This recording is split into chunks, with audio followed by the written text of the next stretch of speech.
in its reality, it is no more than the publicity stunt of Najib trying to win back his flagging support.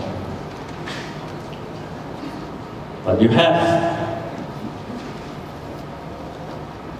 the extremists in UMNO who would not want to give up the spoils. It's very expensive to become Ketua Bahagian. It's even more expensive to hold positions. And so long as it is expensive, we can only do what Najib has said, to try and cure the perception of corruption. He did not say that we're going to stop corruption. He says cure perception of corruption. But corruption is there. And it's going to be there unless we change that.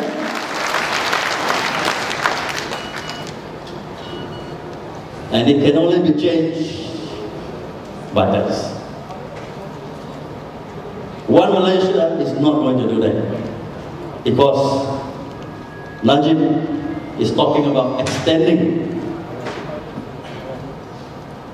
Musa Hassan as the IGP. And IGP was during its time, the last few years, the crime rate has increased. The IGP in which we have more than 95 people who have died in custody. Are we to believe that in a 6-month extension, Musa Hassan is going to change? If we believe that, we deserve this government.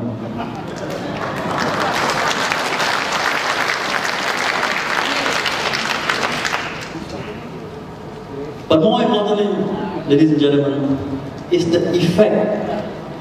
Najib, in his rush to find a solution, to appease you all,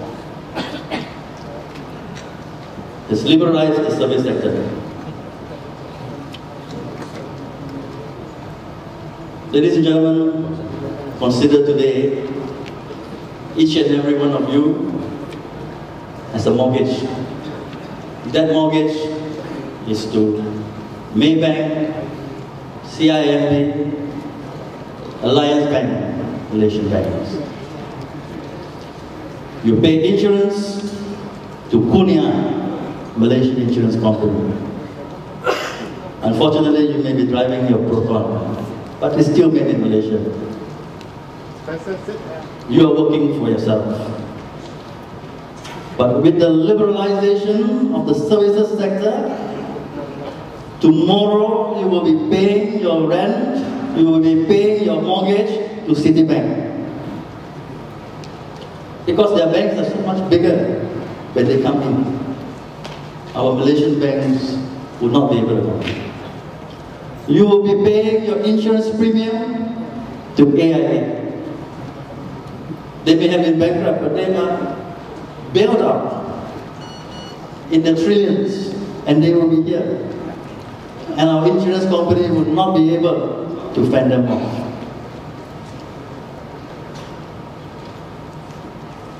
I don't know whether it's a good thing, but they won't be driving Protons. But the issue is that with the liberalization of the services sector, you are going to have this multinational coming in. Are we ready today? When Barisan Nasional was with Ahmad Badawi in the 9th Malaysian plan, he says we are not. And I agree we are not. Because we do not have the capacity, we do not have the capability, and we do not have the competence. We needed time. That's why we have the 9th Malaysia plan.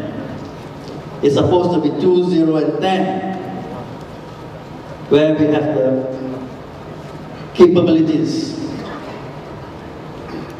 But in this knee-jerk reaction, we are inviting them to come in now, when our Malaysian service industry, our Malaysian service providers are not ready. We know the arguments that it is a two-way. But can you imagine that a Malaysian lawyer would be able to open his office in New York and give advice to the Fortune 500 companies? Impossible. None of our Malaysian SMIs are knocking on MITI to ask that they be allowed access into the American market.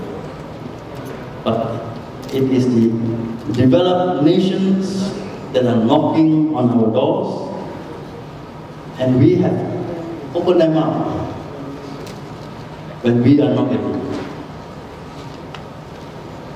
And this we will have to remind Najib.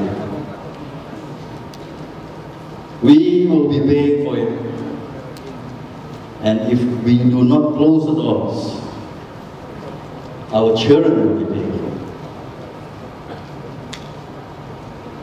it. The most important issue in attracting FDI is education. I was in Singapore yesterday. I sent my son to enroll in Lhasa Institute of Arts. And they say that they work closely with the industry. They work with Lucasfilms, Pizza Pictures, the leading computer digital companies have all established their offices in Singapore. The curriculum is monitored and discussed with the industry. Most of the students are offered jobs before they graduate. 80% find jobs within 3 months of graduation. But in Malaysia, you have 140,000 that will fail if English is made compulsory. We have 50,000 unemployed and unemployable graduates. This should have been the first priority of Najib, not that one small step. So ladies and gentlemen, it was unfortunate, it was sad, but Teo Beng Kok has woken us up from the song and dance. We now see one Malaysia as it truly is. That there is a lack of political will, a lack of political capability to change. And it is only you, ladies and gentlemen, to stand up, to be counted, to make a change for ourselves and for our children. Thank you very much. Yes,